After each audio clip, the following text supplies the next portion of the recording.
Bicester is a developing town in Oxfordshire. Over the past couple of years, its face has changed many times, including developments of housing, shops, and many other aspects of town life. This documentary aims to explore some of the opinions about the changes that the town has faced over the many years that have passed. I think Henry's should have stayed because there's nowhere else for suits and formal wear, and it's an old family business, isn't it? What's been quite sad is losing small shops like Henry's, for example, the clothes store. But actually, when you talk to members of the public, they say, "Oh, but I used to shop there. When did you last go there?" 10 years ago. Right, that's why it's closed. And it's public choices, I think, that have actually driven some of the businesses away. Obviously, we've got the big superstores that they're competing with, but actually, the biggest competition is the online shop. I suppose the Edinburgh woolen mill shouldn't have gone. Yeah. Yeah, you need clothes for the older generation. We've seen the demise over the past few years of what I call the local businesses. Butchers, the tailors, the ironmongers, all of these things that we used to have in, and we used to have a real vibrant town centre, but we don't have it at the moment. I think the biggest loss the town has had was what was a while ago now was Wadley's, the TV and hi-fi store, which was well established and been there for a long time. So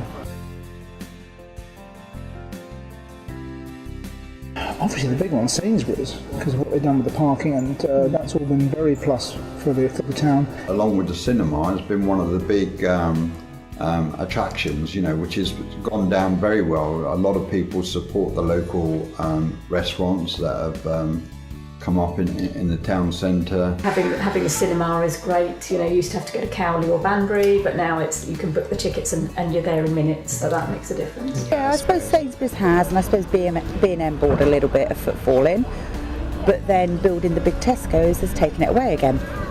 A coffee shop, that seems to be quite popular as well, but we actually need some more retail, outlets. Bring Starbucks. 2 Costas is enough.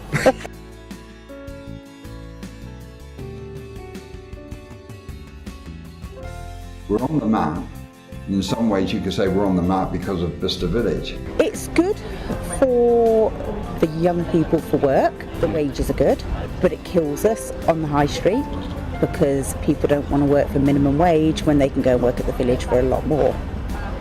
But saying that, my children work there, so yeah, it brings revenue, I suppose. I'd say I'm a reasonable user of it. I know there's an awful lot of controversy around the traffic, but it does create lots of local jobs, and I actually worked quite closely with them in my role as a councillor on increasing the number of apprenticeships. But it creates gridlock and chaos, so people don't come into Bicester.